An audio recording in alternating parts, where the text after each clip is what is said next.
నమస్తే ఫ్రెండ్స్, నేను మీ Sravani Harsha. Welcome back to our channel. ఇవాళ మన కథ సంవత్సర కాలంగా ఆశ్రమంలోని ఒక గదిలో ఎవ్వరిని చూడకుండా అజ్ఞాతవాసం చేస్తున్న ఆ తల్లికి దొరికిన న్యాయం. కథని చివరి వరకు వినండి. నచ్చితే కనుక ఖచ్చితంగా తప్పకుండా ఒక్క లైక్ చేయండి. ఈ కథ పైన మీ విలువైన స్పందనని కామెంట్ రూపంలో మాకు తెలియజేయండి. కొత్తవారు ఎవరైనా చూస్తున్నట్లయితే మన ఛానల్ని సబ్స్క్రైబ్ చేసుకోండి. ఆ రోజు ఉషస్సు ఆశ్రమంలోని మేనేజరు ఆశ్రమంలోని వృద్ధులందరికీ రేపొద్దున మన ఆశ్రమానికి కలెక్టర్ గారు రాబోతున్నారు. ఈ ఆశ్రమంలో ఉన్న వృద్ధులందరికీ బట్టలు, పళ్ళు, స్వీట్లు పంచుతారు. మీరందరూ రేపు ఉదయాన్నే త్వరగా స్నానం చేసి టిఫిన్ చేసి రెడీ అయ్యి వచ్చి స్టేజ్ దగ్గర గ్రౌండ్లో కూర్చోండి అని ముందు రోజు రాత్రి చెప్పడంతో తర్వాత రోజు ఉదయాన్నే ఆశ్రమంలో ఉన్న వృద్ధులందరూ త్వరగా రెడీ అయిపోయి టిఫిన్లు కూడా చేసేసి అక్కడ గ్రౌండ్లో బయట కూర్చుని ఉన్నారు. మేనేజర్ గారు 11 గంటలకల్లా కలెక్టర్ గారు వస్తారు, అప్పటికంతా అందరూ రెడీ అయి ఉండాలి అని చెప్పారు. అప్పటికే అందరూ తమ తమ పనులన్నీ ముగించుకొని, అది శీతాకాలం కావడంతో నులివెచ్చని సూర్యకిరణాలని ఆస్వాదిస్తూ ఉన్నారు. ఆశ్రమంలో ఉన్న పెద్దల చూపులన్నీ గేటు వైపుకే ఉన్నాయి. ఎందుకంటే మొదటిసారిగా ఆశ్రమానికి కలెక్టర్ హోదాలో ఉన్న ఒక వ్యక్తి రాబోతున్నారు.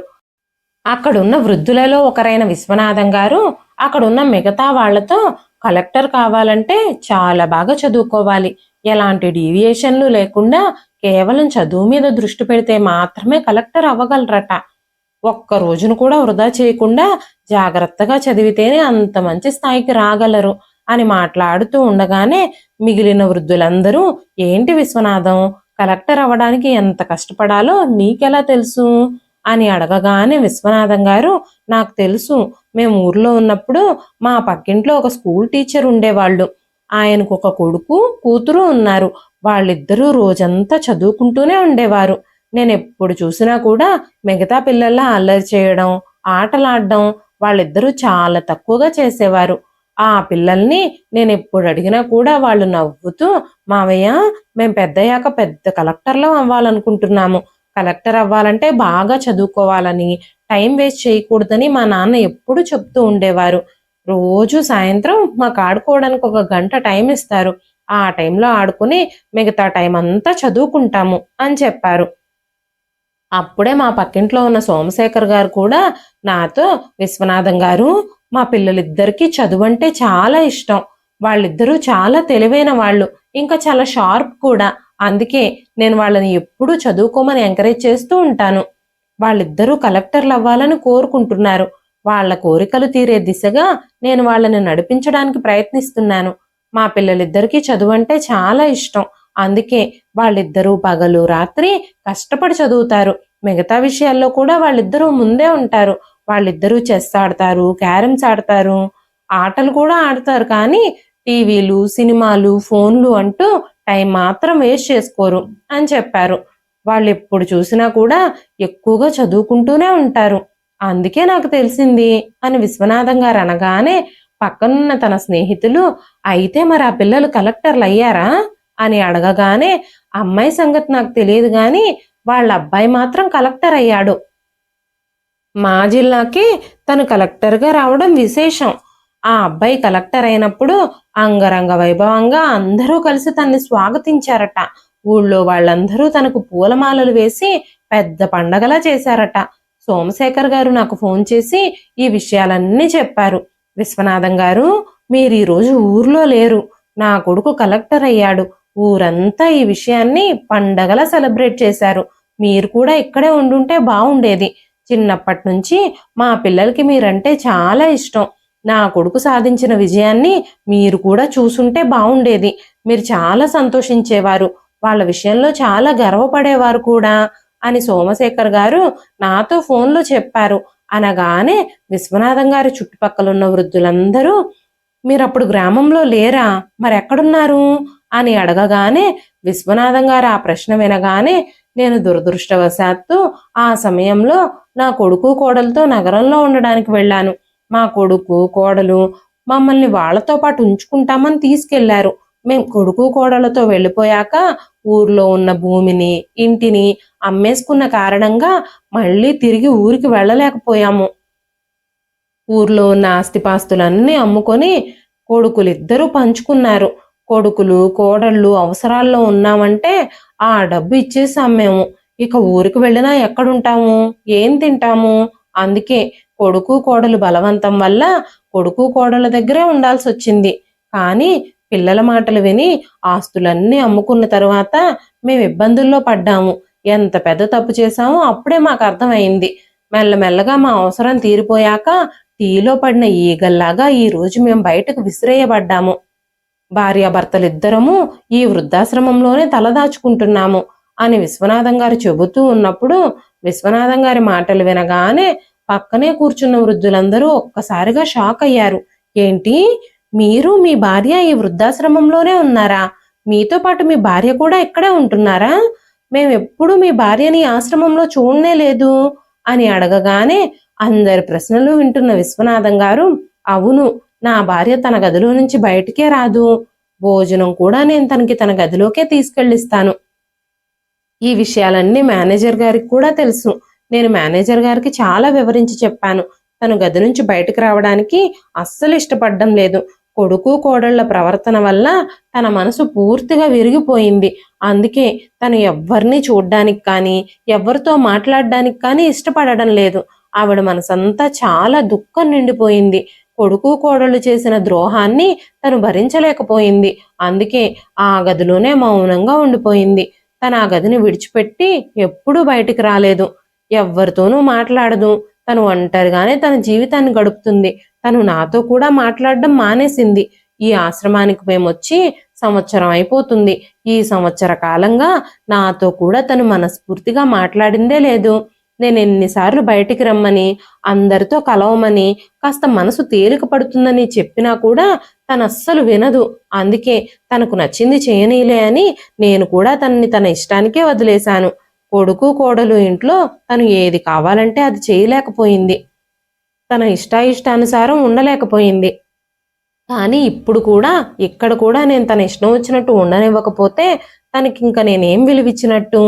అందుకే తను ఏం చేయాలనుకుంటే అది చేస్తుందని, తన నిర్ణయం ప్రకారమే తను బయటికి రావాలనుకున్నప్పుడే వస్తుందని, తనకు నచ్చింది చేస్తుందని నేను వదిలేశాను అని విశ్వనాథం గారు మాట్లాడుతూ ఉన్నప్పుడే గేటు బయట 4-5 వాహనాలు వస్తూ కనిపించాయి.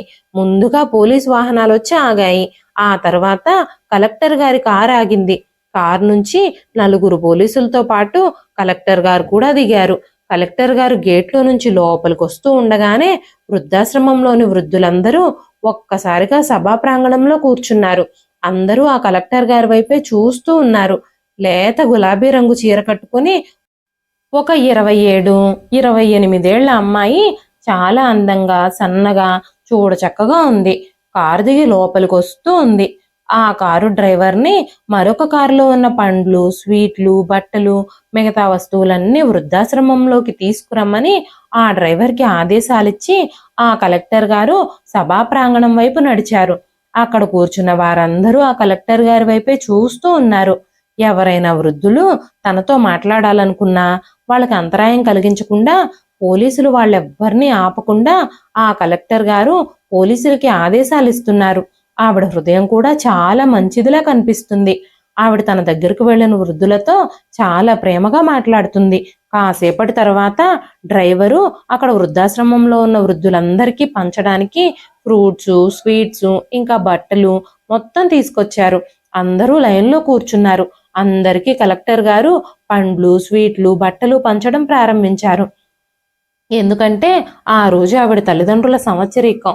అందుకే ఆ కలెక్టర్ గారు ఆశ్రమంలో ఉన్న వృద్ధులతో సమయం గడపడానికి వచ్చారు. అందరికీ పండ్లు, స్వీట్లు పంచుతూ ఉన్నప్పుడు ఆవిడ కళ్ళు విశ్వనాథం గారి మీద పడ్డాయి.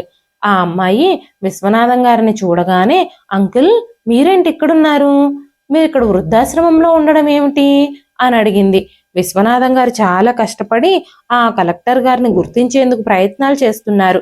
కానీ ఆవిడ ఎవరో ఏంటో విశ్వనాథం గారు అర్థం చేసుకోలేకపోయారు. అక్కడున్న వాళ్ళందరూ, ఇంత పెద్ద కలెక్టరు మిమ్మల్ని తెలుసు అంటుంది, అయినా సరే తనెవరో మీరు గుర్తుపట్టలేకపోతున్నారా అని పక్కనున్న తన స్నేహితులను అడిగారు. వెంటనే విశ్వనాథం గారు, అమ్మా, నువ్వు నన్ను అంకుల్ అని ఎందుకు పిలుస్తున్నావు? నువ్వు నన్ను గుర్తుపట్టావా?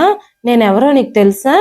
నువ్వెవరో నేను గుర్తుపట్టలేకపోతున్నాను అనగానే ఆ కలెక్టర్, అంకుల్ నేను రూపాని, మేము మీ పక్కింట్లో ఉండేవాళ్ళం కదా ఊళ్ళో ఉన్నప్పుడు. నేను సోమశేఖర్ గారి అమ్మాయిని. మా నాన్నగారు స్కూల్లో టీచర్గా పనిచేసేవారు అని చెప్పగానే విశ్వనాథం గారికి ఒక్కసారిగా గుర్తుకొచ్చింది. అమ్మ రూపా, నువ్వా? నువ్వు కలెక్టర్ అయ్యావా? నాకు చాలా సంతోషంగా ఉంది. మీ అన్నయ్య కలెక్టర్ అయ్యాడు అన్న విషయం నాకు తెలుసు. అప్పుడు మీ నాన్నగారు ఫోన్ చేసి చెప్పారు. కానీ నువ్వు కూడా చదువుకుంటున్నావని చెప్పారు, కానీ నువ్వు కలెక్టర్ అయ్యావన్న విషయం నాకు తెలీదు అని చెప్పగానే రూప, మా అన్నయ్య కలెక్టర్ అయ్యాడు అంకుల్.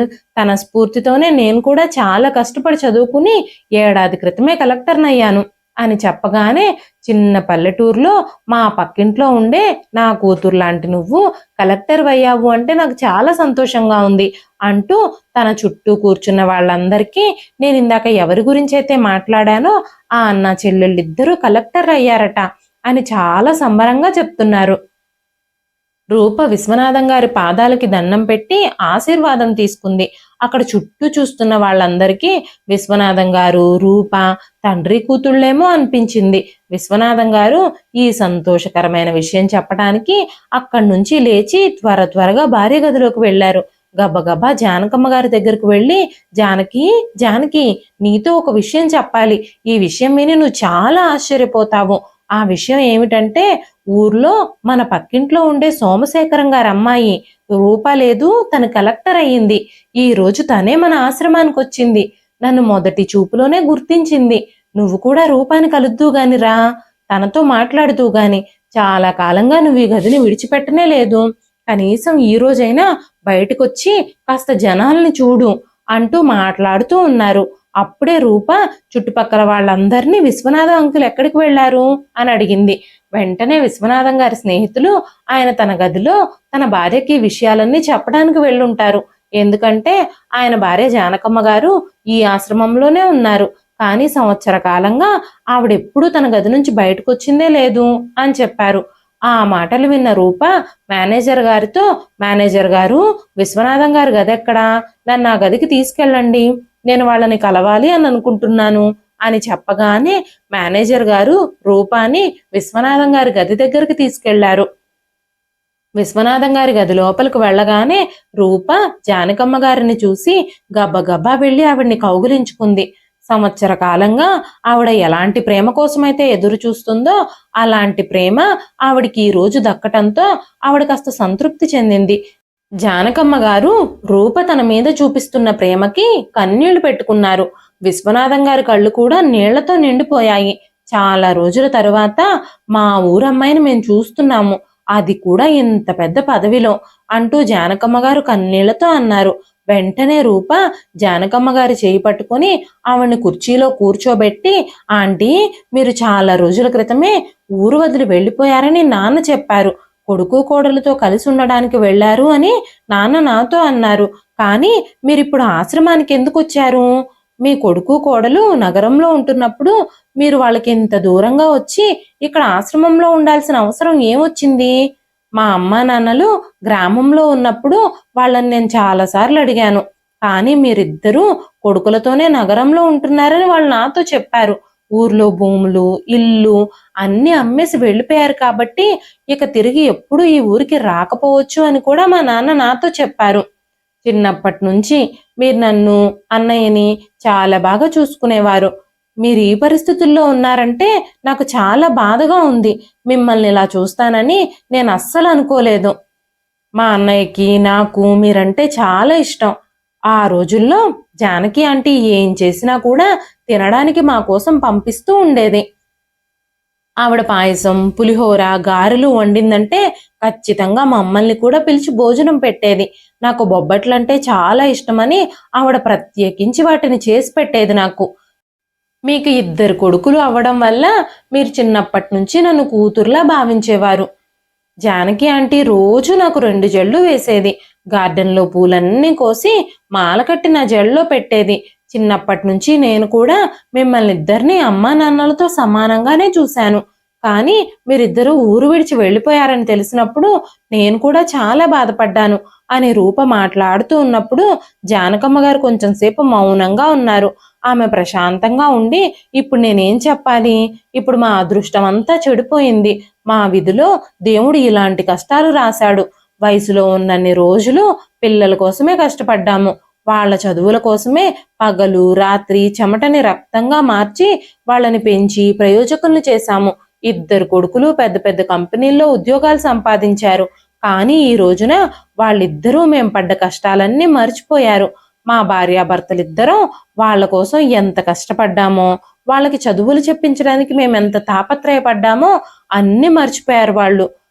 కొడుకులు కోడళ్ళు ఈ రోజున మమ్మల్ని ఇంట్లో నుంచి గెంటేశారు, మేమిద్దరము కొడుకుల ఇల్లులు వదిలేసి ఈ ఆశ్రమానికి వస్తున్నప్పుడు 2 కొడుకులలో ఏ ఒక్క కొడుకు కూడా అయ్యో పాపం అనుకోలేదు మమ్మల్ని చూసి, మేము ఆ ఇంటి నుంచి బయటకు వస్తున్నప్పుడు కొడుకులు కోడళ్ళు మా పీడ విరగడైపోయింది మాత్రమే అనుకున్నారు, ఇక జీవితంలో చచ్చిపోయే వరకు కూడా వాళ్ళ మొహాలు చూడాలని కూడా మేము అనుకోవడం లేదు అని జానకమ్మ గారు అనగానే ఆ మాటలు విన్న రూప, మీ 2 కొడుకులకి మిమ్మల్ని ఆశ్రమంలో వదిలేయడానికి వాళ్ళకి కనీసం సిగ్గు కూడా లేదా, వాళ్ళిద్దరూ ఎక్కడుంటున్నారు, వాళ్ళ ఫోన్ నెంబర్లు అడ్రస్లు ఉంటే నాతో చెప్పండి, ఈ రోజే నేను వాళ్ళతో మాట్లాడతాను అనగానే విశ్వనాథం గారు, ఇప్పుడు నువ్వు ఇలాంటి పనులేవి చెయ్యొద్దమ్మా, మేం వాళ్ళ దగ్గరికి తిరిగి వెళ్ళాలని కూడా అనుకోవడం లేదు, మా జీవితాంతం మేము ఈ ఆశ్రమంలోనే ఉంటాము, ఆశ్రమంలో ఉన్న ప్రతి వృద్ధుడికి తమకంటూ తమ సొంత కథ ఉంటుంది, ప్రతి ఒక్కరిది బాధాకరమైన కథే, ఆ కథల్లో మా కథ కూడా ఒకటి, ఒకరితో ఒకరు తమ బాధల్ని పంచుకోవడం ద్వారా చాలా మంది వృద్ధులు ఇక్కడ ఉపశమనం పొందుతున్నారు, ఎంత పంచుకున్నా సరే ఎవరి బాధ వాళ్ళకి తలుచుకున్నప్పుడల్లా నొప్పిగానే ఉంటుంది, కొంతమందికి తమ బాధల్ని పంచుకునే ధైర్యం కూడా ఉండదు, దాన్ని మనసులోనే దాచుకుని ఉక్కిరి బిక్కిరైపోతూ బాధపడుతూ బ్రతుకుతూ ఉంటారు, ఈ రోజు ఎదురుగా ఉన్న రూపాన్ని చూసి జానకమ్మ గారు తన బాధను చెప్పకుండా ఆపుకోలేకపోయారు, అంతలోనే ఒక పోలీస్ అధికారి వచ్చి, మేడం మీకు 1 గంటకల్లా మీటింగ్ ఉంది కాబట్టి మనం ఇప్పుడు ఇక్కడి నుంచి బయలుదేరాలి, ఆల్రెడీ మనం ఆశ్రమానికి వచ్చి 2 గంటలు అవుతుంది అని చెప్పగానే రూప, ఈ రోజు మీటింగ్స్ అన్ని క్యాన్సిల్ చేసేయండి, ఈ ఆశ్రమంలో నాకు ఇంకొంచెం పని ఉంది, అది పూర్తి చేసిన తర్వాతే మనం ఇక్కడి నుంచి బయలుదేరదాం అని చెప్పి రూప ఆశ్రమం మేనేజర్ని చూస్తూ ఇలా అంది, నేను ఈ ఆశ్రమంలో ఉన్న వ్యక్తుల సౌకర్యాల కోసం ఇంకొన్ని ఏర్పాట్లు చేయాలి అని అనుకుంటున్నాను,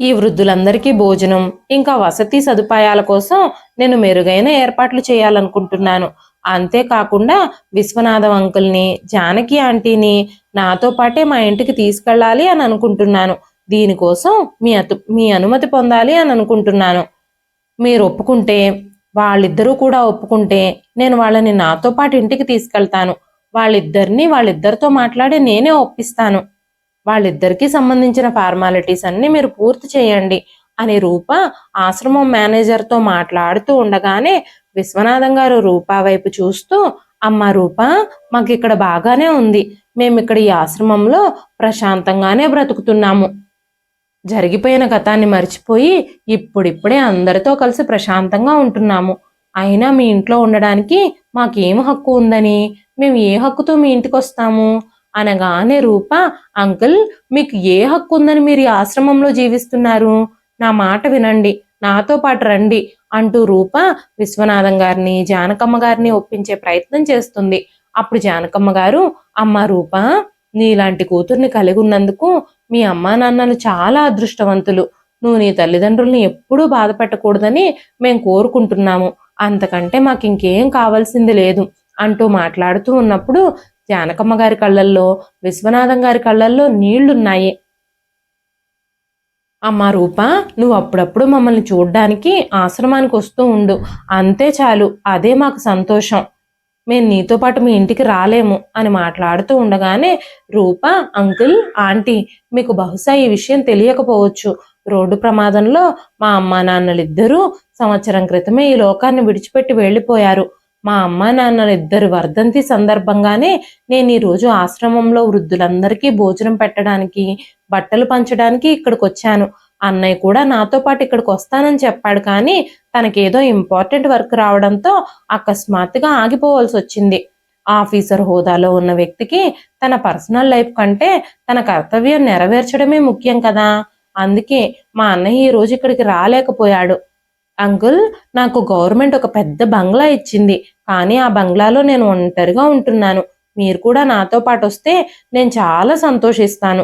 నాకు కూడా ఒంటరిగా ఉన్నాను అన్న ఫీలింగ్ పోతుంది అంటూ చాలా ఒప్పించి రూప విశ్వనాథం గారిని, జానకమ్మ గారిని తనతో పాటు తన ఇంటికి తీసుకెళ్ళింది. చాలా ప్రేమగా వాళ్ళిద్దరిని ఇంట్లోకి ఆహ్వానించింది. రూప రోజు ఉదయం నుంచి సాయంత్రం వరకు తన విధి నిర్వహణలోనే బిజీగా ఉంటుంది. సాయంత్రం ఇంటికొచ్చేసరికి ఇంతకు ముందు తనని పలకరించడానికి కూడా ఎవ్వరూ ఉండేవాళ్ళు కాదు. ఈ రోజు నుంచి రూప సాయంత్రం ఇంటికొచ్చేసరికి విశ్వనాథం గారు, జానకమ్మ గారు తనని పలకరించడానికి, పరామర్శించడానికి ఉంటున్నారు. రోజు రూప ఇంటికి రాగానే విశ్వనాథం గారితో, జానకమ్మ గారితో చాలా టైం స్పెండ్ చేసేది. వాళ్ళ దగ్గరే కూర్చుని చాలాసేపు కబుర్లు చెప్పేది. తన గ్రామం గురించి, చిన్నప్పటి బాల్యం గురించి మాట్లాడుతూ ఉండేది. జానకమ్మ గారికి కూడా ఇది చాలా నచ్చింది. జానకమ్మ గారు, విశ్వనాథం గారు రూపాతో చాలా బాగా కలిసిపోయారు. వాళ్ళిద్దరూ రూపాని సొంత కూతురులాగానే భావించడం మొదలుపెట్టారు. రూప కూడా జానకమ్మ గారిని, విశ్వనాథం గారిని తమ సొంత తల్లిదండ్రుల్లాగానే చూసుకుంటుంది. ఒకరోజు రూప మాటల సందర్భంలో, అంకుల్, ఆంటీ, మీ కొడుకు కోడలు మీ విషయంలో ఇలా ఎందుకు చేశారు? ఇప్పుడు నాతో చెప్తారా? నేను మీ విషయంలో ఏం జరిగిందో తెలుసుకోవాలి అని అనుకుంటున్నాను అని అడిగినప్పుడు విశ్వనాథం గారు, జానకమ్మ గారు తమ గతం గురించి చెప్పడం మొదలుపెట్టారు. కొడుకు కోడళ్ళు మమ్మల్ని ఊరు విడిచి తమతో పాటు ఉండడానికి ప్రేమగా నగరానికి తీసుకెళ్లారు. మొదట్లో వాళ్ళిద్దరూ మమ్మల్ని చాలా బాగా చూసుకునేవారు. మంచి ఆహారము, టీ, టిఫిను సమయానికి అందుబాటులో ఉండేవి. కానీ కాలక్రమంలో కొడుకు కోడళ్ళిద్దరి ప్రవర్తనలోనూ మార్పు వచ్చింది. మా ఇద్దరు కొడుకులు ఒకే నగరంలో నివసించడంతో మొదటగా మేము కొన్ని రోజులు పెద్ద కొడుకు దగ్గర ఉండడానికి వెళ్ళాము. కొన్ని రోజులు పెద్ద కొడుకు ఇంట్లో బాగానే గడిచాయి. మా పెద్ద కోడలు కూడా మమ్మల్ని చాలా గౌరవంగా చూసుకునేది. సమయానికి అన్నీ అమర్చి పెట్టేది. కానీ తర్వాత కొన్నిసార్లు కోడలు ఆహారం వండడానికి కూడా ఇష్టపడేది కాదు. ఒక్కొక్క రోజు నడు నొప్పిగా ఉందని, వెన్ను నొప్పి వస్తోందని, ఒక్కో రోజు తలనొప్పి వస్తోందని చెప్పి చాలా రోజులు జానకమ్మ గారితోనే వంట చేయించేది. తనతోనే ఇంటి పనులన్నీ చేయించేది. ఆ వయసులో ఇంటి పనులన్నీ చేయలేక జానకమ్మ గారికి చాలా ఏడుపొచ్చేది. కొన్ని రోజుల తర్వాత ఇక మేము చిన్న కొడుకు దగ్గరకు కూడా వెళ్ళాలనుకుంటున్నామని జానకమ్మ గారు పెద్ద కొడుకుతో చెప్పారు. ఆవిడికి పెద్ద కోడలి ఇంట్లో చాలా అసౌకర్యంగా అనిపిస్తుంది. దాంతో చిన్న కొడుకు కోడలతో కొద్ది రోజులు ఉండాలని అనిపించింది ఆవిడికి. చిన్న కొడుకు ఇంటికి వెళితే వృద్ధాప్యంలో కాస్తైనా ఉపశమనం కలుగుతుందేమో, అక్కడైనా కాస్త తక్కువ పని చేయాల్సి వస్తుందేమో అనుకుని జానకమ్మ గారు, విశ్వనాథం గారు చిన్న కొడుకు కోడలింటికి వెళ్లారు. చిన్న కొడుకు ఇంటికి వెళ్ళిన మరుసటి రోజే చిన్న కోడలు విశ్వనాథం గారికి కూరగాయలు సంచిచ్చి, ఈ రోజు నుంచి మీరు బయట పనులన్నీ చెయ్యండి, మార్కెట్కి వెళ్ళి కూరగాయలు తీసుకురండి అని చెప్పింది. ఆ ఇంటి నుంచి మార్కెట్ దగ్గరగా 3 కిలోమీటర్లు ఉంటుంది. ఆ 3 కిలోమీటర్లు నడుచుకుంటూ వెళ్ళి రావాలంటే విశ్వనాథం గారికి చాలా కష్టంగా అనిపించేది. కోడలు కొన్నిసార్లు పాలు తీసుకురమ్మని, కొన్నిసార్లు సరుకులు తీసుకురమ్మని, కొన్నిసార్లు మనవణ్ణి స్కూల్ బస్ ఎక్కించి మళ్ళీ సాయంత్రం తీసుకొచ్చే డ్యూటీ విశ్వనాథం గారికే అప్పచెప్పింది. బయట పనులన్నీ ఆయనకే పురమాయిస్తూ ఉండేది. కోడలు ఆ ఇంట్లో ఏ పని చేసేది కాదు. అన్ని పనులు విశ్వనాథం గారు, జానకమ్మ గారే చేయాల్సి వచ్చేది. ఇల్లంతటినీ భార్యాభర్తల మీదే విడిచిపెట్టి తను హాయిగా విశ్రాంతి తీసుకుంటూ ఉండేది. ఇంటి పనులన్నీ జానకమ్మ గారు చేయలేక సతమతమైపోతూ ఉండేవారు. వంట చేయడం, బట్టలు ఉతకడం, గిన్నెలు కడగడం, ఇల్లు శుభ్రం చేయడం, ఇన్ని పనులు ఆ వయసులో ఆవిడ చేయలేకపోయేవారు. ఏ పనైనా సరిగ్గా చేయకపోతే సాయంత్రానికల్లా గొడవ చేసేసేది కోడలు. విశ్వనాథం గారికి, జానకమ్మ గారికి ఒంట్లో ఓపిక లేకపోయినా సరే ఇంటి పనులన్నీ అయిష్టంగానే చేయాల్సి వచ్చేది. రాత్రి పగలు వాళ్ళిద్దరూ ఇంటి పనులన్నీ చేసి అలసిపోవాల్సి వచ్చేది. ఇక వాళ్ళిద్దరూ కొడుకు కోడళ్ల ప్రవర్తనలు చూసి తట్టుకోలేక ఒకరోజు చిన్న కొడుకుతో కూడా మేము తిరిగి ఊరికి వెళ్ళిపోతాము అని చెప్పారు. చిన్న కొడుకుని ఊరు వెళ్ళడానికి టిక్కెట్లు బుక్ చేయమని కూడా అడిగారు. అప్పుడు చిన్న కోడలు అరుస్తూ, ఊరికి వెళ్ళి మీరు అక్కడ ఏం చేస్తారు? ఊర్లో ఉన్న భూమిని, ఇంటిని మీ పెద్ద కొడుకు చిన్న కొడుకు ఇద్దరూ కలిసి అమ్మేసుకున్నారు. ఆ వచ్చిన డబ్బుల్ని ఇద్దరం సగం సగం పంచేసుకోవడం కూడా జరిగిపోయింది. మీరిప్పుడు ఇంటికి వెళ్ళి ఏం చేస్తారు? మీరిద్దరూ ఇంటి పనులు చేస్తేనే మిమ్మల్ని ఇక్కడ ఉంచుకుంటాము, లేదంటే ఈ ఇంటి నుంచి కూడా మిమ్మల్ని గెంటేస్తాము అని చెప్పింది చిన్న కోడలు. చిన్న కోడలు మాటలు విని విశ్వనాథం గారు, జానకమ్మ గారు ఆశ్చర్యపోయారు. వెంటనే విశ్వనాథం గారు, అదేంటి, ఊర్లో ఉన్న ఇంటిని భూమిని అమ్మేశారా? దాని గురించి మాకు తెలియని కూడా తెలీదు. అయినా నా అనుమతి లేకుండా ఆ ఇంటిని ఎలా అమ్మేస్తారు? మీకు కొంచెం కూడా సిగ్గులేదా అంటూ విశ్వనాథం గారు అరవడం మొదలుపెట్టారు. జానకమ్మ గారు కూడా బాధగా, అది నేను మీకు జన్మనిచ్చిన ఇల్లు. మీ బాల్యం, మా జీవితం మొత్తం ఆ ఇంట్లోనే గడిచిపోయింది. ఆ ఇంటిని రెన్యువల్ చేయిస్తామని, బ్యాంకులో లోన్ తీసుకుంటున్నామని అబద్ధాలు చెప్పి ఆ ఇంటిని అమ్మేస్తారా అని మాట్లాడుతూ ఉండగానే జానకమ్మ గారి కళ్ళల్లో, విశ్వనాథం గారి కళ్ళల్లో కన్నీళ్లు కారుతూ ఉన్నాయి. వాళ్ళిద్దరికీ ఇల్లమ్మేశారన్న విషయం తెలియగానే చాలా బాధగా అనిపించింది. వెంటనే విశ్వనాథం గారు, నేను ఈ విషయానికి అస్సలు ఒప్పుకోను. ఆ ఇంటిని భూమిని అమ్మిన డబ్బులు మాకు తిరిగిచ్చేయండి. ఆ డబ్బుతో నేను మళ్ళీ ఊర్లో ఉన్న అదే ఇంటిని కొనుక్కుని మేమిద్దరం ఊరికి వెళ్ళిపోయి ఆ ఇంట్లోనే ఉండాలనుకుంటున్నాము అని విశ్వనాథం గారు చెప్పగానే కోడలు కోపంగా, మీ డబ్బులకు మేము తిరిగి ఇవ్వడం అనేది జరగనే జరగదు. మీరు కావాలనుకుంటే వృద్ధాశ్రమానికి వెళ్ళిపోండి. ఇప్పుడు మాకు సిటీలో ఎన్ని ఖర్చులున్నాయో మీకేం తెలుసు? మీ ఇద్దరికి ఊరికి వెళ్ళడానికి కాదు, వృద్ధాశ్రమానికి వెళ్ళడానికి టికెట్లు బుక్ చేస్తాం. మా ఇంటి ఖర్చులు, పిల్లల స్కూల్ ఫీజులు మాకెన్నెన్నున్నాయో తెలుసా? ఇంత పెద్ద నగరంలో జీతం డబ్బులన్నీ అద్దెలకే సరిపోతున్నాయని, మేము ఊర్లో భూమిని ఇంటిని అమ్మేసి ఇక్కడ సిటీలో ఇల్లు కొనుక్కుంటామని ఎన్నిసార్లు ఆ ఆస్తులమ్మి సిటీలో ఫ్లాట్ కొనివ్వమని అడిగాము. కానీ మీరు ఆ పని చెయ్యనే లేదు. అందుకే మిమ్మల్ని మోసం చేసి మీ నుంచి ఆ ఆస్తంతా రాబట్టాం. ఇక మీరు మీ వస్తువులన్నీ ప్యాక్ చేసుకోండి. రేపు మిమ్మల్ని తీసుకెళ్లి నగరానికి దూరంగా ఉన్న వృద్ధాశ్రమంలో వదిలేస్తాము అని కోడలు మాట్లాడుతూ ఉంటే బొమ్మలా నిలబడి చూస్తూనే ఉన్నాడు కొడుకు. కన్న కొడుకు ఇలా మారిపోతాడని ఆ తల్లిదండ్రులు అస్సలు ఊహించలేదు. కోడలన్న ఆ మాటలకి జానకమ్మ గారికి చాలా కోపం వచ్చింది. కోపంగా లేచి తన వస్తువులన్నీ బ్యాగులో సర్దుకోవడం మొదలుపెట్టింది. జానకమ్మ గారు తన కొడుకుతో కోపంగా, ఈ రోజు మీ ఇద్దరు కొడుకులు నవమాసాలు మోసికన్న ఈ తల్లి నమ్మకాన్ని చంపేశారు. ఈ రోజు తర్వాత మీకు నాకు ఎలాంటి సంబంధము లేదు. నేను చచ్చిపోయినా మీరు నన్ను చూడ్డానికి రావడానికి వీల్లేదు. మేం మా మిగిలిన జీవితాన్ని ఆశ్రమంలోనే గడుపుతాము అని చెప్పి తర్వాత రోజు ఉదయాన్నే జానకమ్మ గారు, విశ్వనాథం గారు తమ తమ సామాన్లతో బయలుదేరి ఆశ్రమానికి వెళ్ళిపోయారు. ఈ విషయాలన్నీ రూపాతో చెబుతూ జానకమ్మ గారు వెక్కి వెక్కి ఏడుస్తున్నారు. రూప జానకమ్మ గారిని చాలాసేపు ఓదార్చింది. అంకుల్, ఆంటీ, మీరిద్దరూ ఊర్లో ఉన్న ఇంట్లో ఉండాలనుకుంటే మీ ఇద్దరికి ఆ ఊర్లో ఉన్న ఇల్లు కొనివ్వడం నాకు చిటికెలో పని. కానీ మీ ఇద్దరిని నేను నాతో పాటే ఉంచుకోవాలి అని అనుకుంటున్నాను. నాకు అమ్మా నాన్న లేని లోటుని మీ ద్వారా నేను తీర్చుకోవాలి అని అనుకుంటున్నాను. అంకుల్, మీరు నాతో పాటే ఉండిపోండి. మీకు ఏ లోటు లేకుండా, ఎలాంటి ఇబ్బంది, ఎలాంటి అసౌకర్యము కలగకుండా నేను మిమ్మల్ని జాగ్రత్తగా చూసుకుంటాను. నాకిప్పుడు 4 రోజులు సెలవులు ఉన్నాయి కాబట్టి నేను మిమ్మల్ని కాశీకి తీసుకెళ్ళాలి అని అనుకుంటున్నాను. మా అమ్మా నాన్నల అస్థికలు కూడా గంగలో కలపాలని అన్నయ్య నేను ప్లాన్ చేశాము. ఇప్పుడు అందరం కలిసి కాశీకి వెళదాం అని చెప్పింది రూప. జానకమ్మ గారిని, విశ్వనాథం గారిని తీసుకుని రూప కాశీకి వచ్చింది. అక్కడికి వెళ్ళిన తర్వాత జానకమ్మ గారు, విశ్వనాథం గారు ఒక షాప్ దగ్గర ఏవో కొంటూ ఉన్నప్పుడు అనుకోకుండా కొడుకు కోడలు అక్కడికి వచ్చారు. కొడుకు కోడలి దృష్టి జానకమ్మ గారి మీద పడగానే కోడలు తన కొడుకుతో, మీ అమ్మలా ఉందే, వెళ్ళి మాట్లాడదామా అని చెప్పింది. కోడలు జానకమ్మ గారి దగ్గరకు వచ్చి, అత్తయ్య గారు, మీరిక్కడున్నారేమిటి? ఆశ్రమంలో మీకు అన్ని సౌకర్యాలు బాగానే ఉన్నట్టు కనిపిస్తున్నాయే. మిమ్మల్ని ఆశ్రమంలో వాళ్ళు బాగానే చూసుకుంటున్నట్టున్నారు. మీ ఇద్దరికి ఆశ్రమంలో నీళ్లు కూడా బాగా వంటబట్టినట్టే ఉన్నాయి. బలంగా మారారు. మా దగ్గరున్నప్పుడు మీరు ఏదో ఒక అనారోగ్యంతో ఇబ్బంది పడుతూనే ఉండేవారు. ఎప్పుడూ ఉసూరుమంటూ తిరిగేవాళ్ళు. ఇప్పుడు మీ ఇద్దరూ చాలా ఆరోగ్యంగా, దృఢంగా కనిపిస్తున్నారే అని మాట్లాడుతూ ఉండగానే కోడలి గొంతు విన్న జానకమ్మ గారు తన ముఖం అవతల వైపు తిప్పుకున్నారు. ఆమె అక్కడి నుంచి వెళ్ళిపోతూ, మీ ఇద్దరు ఎవరో నాకు తెలియదు అనగానే జానకమ్మ గారి చిన్న కొడుకు, అమ్మా, మేమే నీకోసం ఆశ్రమానికి వద్దామనుకున్నాం. నీ కోడలు ఇప్పుడు మళ్ళీ తల్లి కాబోతుంది. ఇప్పుడు నీ అవసరం మాకు ఎంతగానో ఉంది. అందుకే మిమ్మల్ని ఇంటికి తీసుకెళ్లడానికి వద్దాం అనుకుంటున్నాము.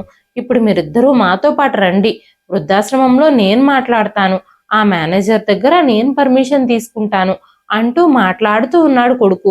వాళ్ళిద్దరి మాటలు విని రూపాకి విషయం మొత్తం పూర్తిగా అర్థమైపోయింది. ఈ ఇద్దరూ జానకమ్మ గారి కొడుకు కోడలు అని రూపకి అర్థమైంది. కొడుకు కోడలు బలవంతంగా జానకమ్మ గారిని విశ్వనాథం గారిని కారులో కూర్చోబెట్టడానికి వాళ్ళిద్దరి చేతులు పట్టుకొని బలవంతంగా లాక్కెళ్ళడానికి ప్రయత్నిస్తూ ఉన్నారు. జానకమ్మ గారు గట్టి గట్టిగా అరుస్తున్నారు. కాసేపట్లోనే రూప అక్కడికి పోలీసులతో వచ్చింది. ఇన్స్పెక్టర్ గారు, వీళ్ళిద్దరిని అరెస్ట్ చేయండి, తల్లిదండ్రులు ఇద్దరిపై దాడి చేయడం, వాళ్ళని బలవంతంగా తీసుకెళ్లడానికి ప్రయత్నించిన నేరం కింద వాళ్ళని అరెస్ట్ చేయండి అని రూప చెప్పగానే, మేమిద్దరం వాళ్ళ కొడుకు కోడళ్ళం, మీరెవరు మా తల్లి బిడ్డల వ్యవహారంలోకి రావడానికి, మీరు మధ్యలోకి అస్సలు రావద్దు అంటూ రూపాతో గొడవకు దిగగానే ఆ ఇన్స్పెక్టర్ జానకమ్మ గారి కొడుకుని లాగిపెట్టి కొట్టి, ఈవిడ జిల్లా కలెక్టర్ అని చెప్పగానే కొడుకు కోడలు ఇద్దరూ ఆశ్చర్యపోయారు. విశ్వనాథం గారి కొడుకులు ఎప్పుడూ మధ్యలో ఊరికి వెళ్ళనే లేదు, అందుకే రూప గురించి వాళ్ళకి పెద్దగా తెలియదు.